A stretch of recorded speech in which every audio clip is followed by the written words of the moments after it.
हमारे विभिन्न ज्ञानवर्धक कार्यक्रम देखने के लिए आप हमें अभी सब्सक्राइब करें, बेल आइकन को प्रेस करें ताकि आप देख सकें हमारा कार्यक्रम सबसे पहले। नमस्कार, ज्योतिष ज्ञान में दर्शकों आप सभी का हम हार्दिक स्वागत करते हैं। आइए कुछ विशेष बात ज्योतिष को लेकर के आज आपसे की जाए। जैसे कि आपको मालूम ही है कि 6 अप्रैल 2019 से हम नए संवत्सर में प्रवेश कर चुके हैं 2076 में। हालांकि 2019 चल रहा है, लेकिन हिंदू पंचांग के हिसाब से 2076 में आप हिंदू वर्ष में प्रवेश कर चुके हैं। अब अगर ज्योतिष की हम बात करें और हिंदू शास्त्र को हम अवहेलना करें तो ये तो बिल्कुल गड़बड़ हो जाएगी। इसीलिए अगर ज्योतिष का आधार है तो वो आपको सारी चीज़ें मानना ही पड़ेगा। हर वर्ष जब नव वर्ष प्रारंभ होता है, हम हिंदू सनातन धर्म की बात कर रहे हैं कि हर वर्ष जब ये वर्ष प्रारंभ होता है, संवत प्रारंभ होता है चैत्र प्रतिपदा से, शुक्ल पक्ष की प्रतिपदा से, तो उसमें संवत्सर जब चेंज होता, जैसे 74 रहा, 75 रहा, अब हम 76 में प्रवेश कर गए हैं, तो हर वर्ष के राजा और मंत्री 2 ग्रह बनते हैं। ठीक है, इस वर्ष कुछ बड़ा उलट पुलट सा हो गया है। क्या कि इस वर्ष के जो राजा हैं वो शनि है और मंत्री सूर्य है। देखो क्या इत्तेफाक है और क्या कॉम्बिनेशन है कि राजा शनि और उनके मुख्य सलाहकार कौन? सूर्य है। और दे आर बोथ एनिमी। सूर्य बिल्कुल कट्टरतावाद के साथ शनि को अपना शत्रु समझते हैं और यही आलम शनि के साथ सूर्य को लेकर के। तो आज ये बड़ा दिलचस्प सब्जेक्ट है। इसको आपको भले ही ज्योतिष में आनंद ना आता हो, आप भले ही ज्योतिष को बहुत अच्छे से ना समझते हो, मानते हो, पर आप ख़ास तौर से जो शेयर मार्केट में अपने भाग्य को आजमाते हैं, है ना, जो तेज़ी और मंदी के दौर से कहीं ना कहीं अपने व्यापार को उठा लेते हैं और कई बार व्यापार गिर भी जाता है, उन सब के लिए आज का ये जो टॉपिक है ये बहुत अच्छा रहेगा। दूसरी बात, आप किसी भी प्रकार का व्यवसाय करते हैं, आप किसी भी व्यापार में हैं, छोटे में हैं, बड़े में हैं, आप किसी अच्छी जॉब में हैं, अच्छे पैकेज में हैं और प्राइवेट सेक्टर में आप हैं, तो यहाँ आपको अपने सूर्य और शनि से रूबरू होना पड़ेगा। क्यों? इस वर्ष के राजा शनि हो गए और मंत्री सूर्य हो गए।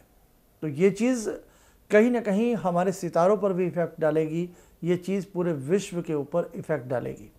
ऐसे में बड़ी हलचलें हो सकती हैं, देशों में विशेष प्रकार की हलचलें उत्पन्न हो सकती हैं, राजनीतिक अखाड़े में बहुत ज़्यादा एक समझ से बाहर की गेम बन सकती है। तो ये कहीं ना कहीं प्रभाव रहेगा ही रहेगा। अब देखो, राजा के मंत्री ही उनके शत्रु हो जाएं तो क्या होगा, है ना, और मंत्री जिनके अधीन वर्क करें वो उनके कट्टर विरोधी हों तो क्या होगा। तो ये जो मेल है मेरे दर्शकों, ये मेल बड़ा अमेल सा माना जाता है। इसलिए जिनकी जन्म पत्रिकाओं के 10वें भाव के स्वामी शनि हैं या आपके भाग्य के स्वामी शनि हैं आपकी कुंडली के हिसाब से, तो वहाँ आपको पहले से ही सावधान होना चाहिए, पहले से ही आपको कुछ विशेष उपाय कर लेने चाहिए। भाग्य स्थान 9वां भाव होता है, तो भाग्य स्थान में कहीं देखें शनि विराजमान तो नहीं है आपके, भाग्य स्थान में देखें कहीं शनि आपके भाग्य के स्वामी तो नहीं है, है ना। तो ये सारी चीज़ें आपको देखनी पड़ेंगी। और कहीं शनि और सूर्य की युति आपके भाग्य स्थान 10वां भाव या कहीं ऐसी स्थिति आपके साथ नहीं बन रही है, चाहे दृष्टिगत बन रही हो या किसी भी प्रकार से बन रही हो, तो ये सारी चीज़ें आपको देखनी पड़ेंगी। यदि आप राजनीतिक क्षेत्र से जुड़े हुए हैं तो कहीं ना कहीं ये ख़ास तौर से यदि आपके सूर्य जरा से भी कमज़ोर हो जाएं या आपके शनि अच्छे नहीं हैं तो ये उलटफेर आपके लिए घातक सिद्ध हो सकती है। यदि आप किसी बड़े व्यापार में हैं, बड़ा कोई शेयर मार्केट से आप बड़े किसी चीज़ से आप जुड़े हुए हैं और वहाँ हर वक्त आपके ऊपर कोई डिसीज़न रहता है, तो आपके 5वें भाव में डिसीज़न देने की जो ताकत है वहाँ आपके शनि तो नहीं है, वहाँ आपके जन्म के सूर्य तो नहीं है, या गोचर स्थिति की क्या स्थिति वहाँ बन रही है। तो ये चीज़ें आपको मेरे दर्शकों इस बार देखनी पड़ेंगी, क्योंकि हर वर्ष शुक्ल प्रतिपदा से जो नया संवत्सर प्रारंभ होता है, वैसे तो ये 1 जनवरी से हम लोग नया साल मानते हैं, ये अंग्रेज़ी मान्यता के हिसाब से मानते हैं, लेकिन अगर हम सितारे, ग्रह, नक्षत्र की बात करें तो हमारा जो नववर्ष प्रारंभ होता है, एक ज्योतिष का नववर्ष कह लें, हिंदू धर्म का नववर्ष कह लें, वो चैत्र प्रतिपदा की प्रथम तिथि से ही प्रारंभ हो जाता है। तो इस बार 2076 में हमने सबने प्रवेश किया है। 57 वर्ष हम अंग्रेज़ी कैलेंडर से वैसे भी आ गए हैं। तो मेरे दर्शकों, ये उलट फेर कहीं ना कहीं ये राजा और मंत्री की जो युति है, ये कहीं ना कहीं हमें हिला कर रख सकती है। हालांकि सभी के लिए नकारात्मक मैं इस चीज़ को नहीं कहूँगा, लेकिन कुछ चीज़ें ऐसी हैं जहां आपको अपनी जन्म पत्रिका का अवलोकन करा लेना चाहिए।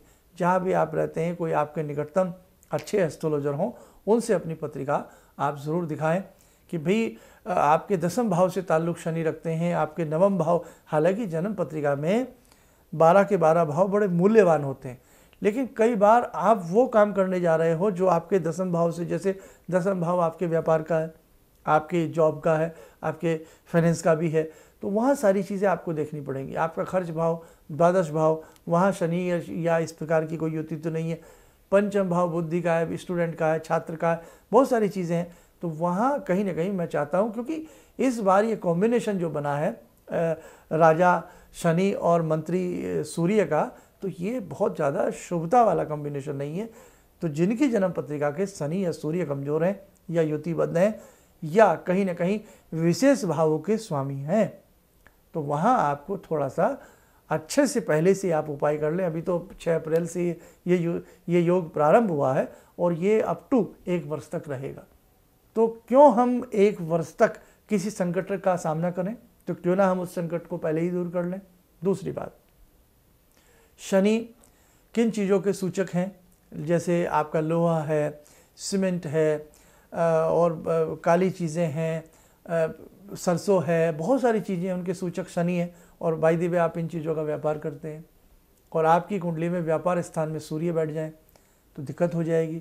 और जैसे सूर्य से संबंधित आप कोई कार्य कर रहे हैं, एजुकेशन डिपार्टमेंट से कोई संबंधित आपका कार्य है, आपके स्कूल है, कॉलेजेस हैं, या आप टीचर हैं, शिक्षक हैं, या आप कंसल्टेंसी से संबंधित कुछ करते हैं, है ना, तो बहुत सारी ऐसी चीज़ें हैं जो सूर्य का अधीन है। या आप आई स्पेशलिस्ट हैं, आँखों के डॉक्टर हैं, तो बहुत सारी चीज़ें हैं। अगर आप वक्त रहते ये सब चीज़ें थोड़ा ज्योतिष का आप सहारा ले लेंगे तो आपको बहुत अच्छा इससे लाभ मिलेगा। जिनके पास जन्म पत्रिका नहीं है या जिनको अपनी डेट ऑफ बर्थ नहीं पता, जन्म समय के बारे में नहीं पता, तो आपके हाथ की रेखा है। जी हाँ, आपके हाथ की रेखाओं में भी सूर्य विद्यमान है, शनि विद्यमान है। रिंग फिंगर के नीचे सूर्य पर्वत होते हैं, रिंग फिंगर के नीचे सूर्य पर्वत होते हैं, मिडल फिंगर के नीचे शनि पर्वत होते हैं, सैटर्न माउंट होते हैं या सन माउंट होते हैं।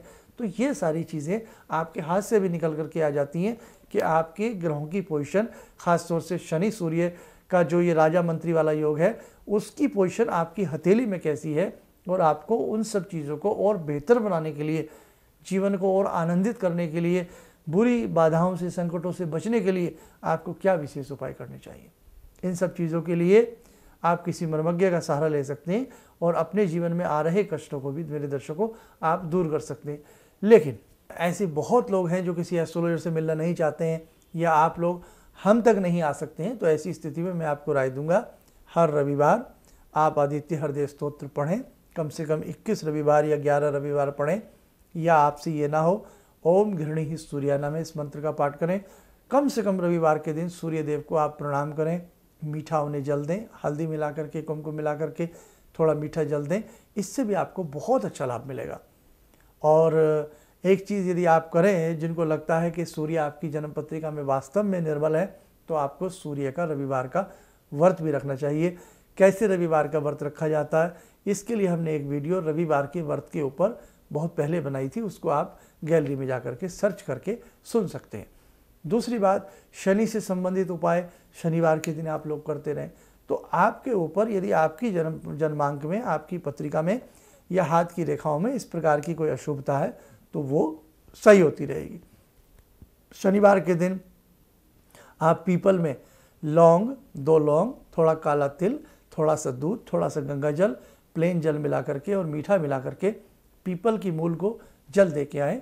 ऐसा आप 11 शनिवार करें। या 1 वर्ष तक शनिवार करते रहें। आपके घर से कोई कर सकता है आपके नाम से, आपको बहुत अच्छा लाभ मिलेगा। या शनि मंत्र पढ़ सकते हैं, शनि का गायत्री मंत्र पढ़ सकते हैं, शनि के वैदिक मंत्र पढ़ सकते हैं, शनि स्तोत्र का पाठ कर सकते हैं, शनि का कोई भी आप दान कर सकते हैं। मतलब कहने का भाव कुछ ना कुछ यदि आप शनिवार और रविवार थोड़ा बहुत दोनों के लिए करते रहेंगे तो आपको लाभ मिलेगा। अब एक कन्फ्यूज़न हो रहा है, किस चीज़ का दान करें, किसका ना करें, करें ना करें, बड़ा कन्फ्यूज़न रहता है आप लोगों को। और कुछ कन्फ्यूज़न हम लोग भी पैदा कर देते हैं, आप लोगों की गलती नहीं है। आप जैसा सुनते हैं, आप तो भोले वाले हैं, आप वैसा मान लेते हैं। तो मेरे दर्शकों, क्या दान करें क्या ना करें, इसके लिए मैंने एक स्वतंत्र वीडियो बनाया था, कृपया आप उसको भी सुनें, आपको अच्छा लगेगा। तो दर्शकों, बस आज का संदेश मेरा इतना ही था। फिर बहुत सारी चर्चाएं ज्योतिष को लेकर के, आपकी हाथ की रेखाओं को लेकर के हम समय समय पर बहुत सारी चर्चाएं आपसे करते रहेंगे। इन्हीं शब्दों के साथ हम अपनी वाणी को विराम देते हैं। नमस्कार। किसी भी समस्या के समाधान के लिए मिले प्रसिद्ध हस्तरेखा एवं वास्तु विशेषज्ञ प्रोफेसर धर्मेंद्र शर्मा जी से। नोट: शिविर में भाग लेने हेतु एवं व्यक्तिगत रूप से मिलने के लिए कॉल करने का समय सुबह 10 बजे से शाम 6 बजे तक। प्रोफेसर धर्मेंद्र शर्मा जी से समय समय पर देश के विभिन्न हिस्सों में मिल सकते हैं। 17 अप्रैल पटना, 26 अप्रैल जयपुर, 9 मई मुंबई, 22 मई लुधियाना। अन्य दिनों में शर्मा जी अधिकतर दिल्ली में रहते हैं। ऑर्डर्स मेरे पास लगभग ना के बराबर थे। मेरी फैक्ट्री लग रहा था कि शायद मुझे बंद करनी पड़ेगी, कोई दूसरा बिजनेस करना पड़ेगा। मैंने नाम बहुत कमा लिया लेकिन पैसा मेरे पास बिल्कुल नहीं। टीवी में एक छोटा सा मंत्र, अभी तंत्र मंत्र की बात हो रही थी, तांत्रिक मंत्र रहा होगा, मैं इतना अनुभवी नहीं हूँ, मैं इतना ज्ञानी नहीं हूँ। मैंने उस मंत्र को पढ़ा, रविवार के दिन उन्होंने पढ़ने के लिए बताया था। मैंने मंत्र पढ़ा, भंवर वीर तू चेला मेरा, खोल दुकान कहा कर मेरा। मैंने उन दानों को बिखेरा और आप यकीन नहीं मानेंगे, मैंने दोपहर के समय में ही मेरे पास फ़ोन आने लगे, ऑर्डर्स। आज की तारीख में मैं इतना परेशान हूँ, इतने ऑर्डर्स हैं मेरे पास, लेकिन आज भी मैं परेशान हूँ क्योंकि मैं उन ऑर्डर्स को एग्जीक्यूट नहीं कर सकता। अभी भी मुझे आपकी ही शरण चाहिए, ऑर्डर्स मेरे पास बहुत हैं। हमारे विभिन्न ज्ञानवर्धक कार्यक्रम देखने के लिए आप हमें अभी सब्सक्राइब करें, बेल आइकन को प्रेस करें ताकि आप देख सकें हमारा कार्यक्रम सबसे पहले। और अधिक जानकारी के लिए फेसबुक पेज को लाइक करना न भूलें।